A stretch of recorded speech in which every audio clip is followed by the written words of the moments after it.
Well, Niall Dickson is Chief Executive of the NHS Confederation and joins us now from Edinburgh. Very good morning to you, Neil. What do you put the slowness over testing in this country down to?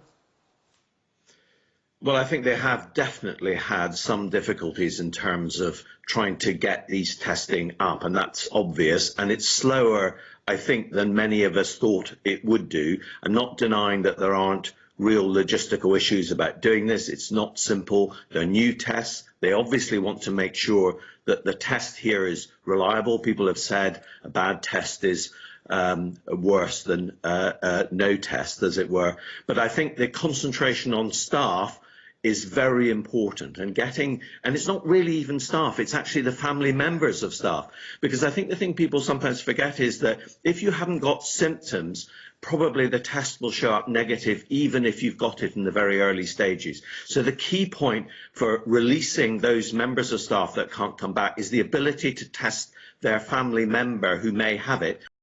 Because if they don't have it, you can send that member of staff who's asymptomatic back into the service as quickly as possible. We'll also need tests as the virus goes down again in a different kind of way, as we start to test far more cases in the community and so forth to understand where the virus is appearing. And that's where the second test, which is coming along, the antibody test, again, still not appearing, and we're still testing it out, and we're still hoping that it's going to come sooner rather than later. That will be absolutely vital. I wonder, so there'll be people this morning, of course, listening to you, and this big question about testing and testing frontline NHS staff.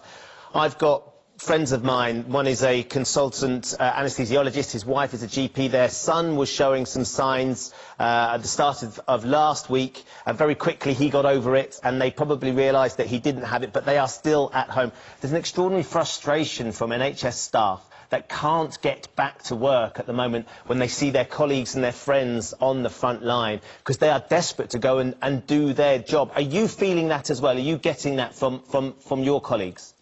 Very much so, and indeed I spoke to a chief executive yesterday who said almost identical story. His daughter got a high temperature on one day. It's not clear that she had it, but of course they have to self-isolate, and of course they've no means at the moment of knowing whether she's got it or not, and that really has been something we should have done more quickly than we are doing now, and we need to get those tests ramped up. Are you getting feedback from the government in terms of making sure that that 2,000 that we've tested suddenly increases, but didn't just increase, but increases exponentially?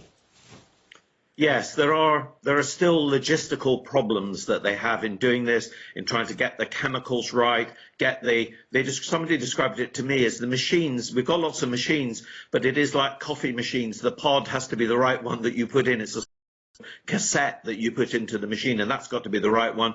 And clearly testing in hospitals, although again there is some capacity there, a lot of testing in hospitals of course is being used on non-COVID patients, and still needs to be. We still need to test those patients when they're coming in and they're having very important tests in terms of their wellness going forward and trying to treat them. So there are limits on the system. Some other countries, particularly Germany, have done well. A lot of people at the centre say, well, they've got Roche there, it's a massive chemical company, and they were able to do it. They may well have done things earlier. We're trying to avoid doing the recrimination bit, instead to look forward. I think the look forward bit now has to be saying we do need to see increased testing around staff, so we can get those staff back into work as quickly as possible. Nobody's arguing, are they, Neil, against the need to do the testing and to ramp it up.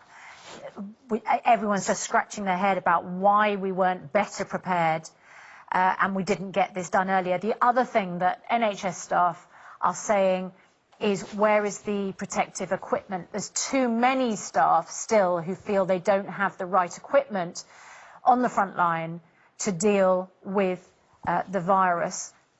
What is the reason for that? Because the government says hundreds of millions of pieces of equipment are being sent out. Is it a distribution problem? Is it individual hospitals not coordinating it? What do you think is the reason why people are being left short? I don't think it's a problem of individual hospitals not coordinating it. I think there was, and I use the word was, a real and significant supply chain problem. I think the system almost fell over. The result of that has been a lack of confidence. I think the system was also not geared up. It was better geared up, frankly, for hospitals than it was for community services. So the supply chain companies had 33,000 new customers overnight, and it simply couldn't cope. So that's now been taken over, the army's been brought in, and the simple answer, I think, at the first stage was just get this stuff out. So they sent out literally millions and millions of pieces of kit. But that wasn't necessarily, it meant that people were saying, well, this isn't exactly what I wanted this, you've given me that, and so forth. So I think that has been a problem that is, again, I'm told, being solved. So we're moving on to almost an Amazon style thing that people will be able to access very easily and then get their orders, even if they're a small outfit like a nursing home or something in a smaller service in the community. I think the other problem has been guidance, and we will see new guidance coming out today. And I think there is a problem sometimes with experts, because they say, well, hey, this is the evidence, guys, this is what you should be wearing, but then it's too complicated, or staff on the front line don't accept it. They generally want more equipment than they're being told is absolutely necessary. So I think today what we'll be looking for is a much simpler guidance, and I'm told that is exactly what is coming, and secondly, that it has the support, really crucial, has the support of the World Health Organization, because there's been a lot of discussion around that, and secondly, has support of the medical Royal Colleges and the Royal College of Nursing and so forth. Now, I'm told that is coming today. Okay. That should provide a bit more assurance for staff, because there has been a real loss of confidence in this area as well, and we need to build that confidence back up again. Loss of confidence in any of these areas is critical. Yeah. I mean, you know, we need the government needs everybody on board. You know, medics need to know that they've got the right equipment. The NHS staff need to know that the testing is going to happen. The public need to know that the government's doing everything it can, and we can trust them, because we're in lockdown. Fantastic. Niall Dickson.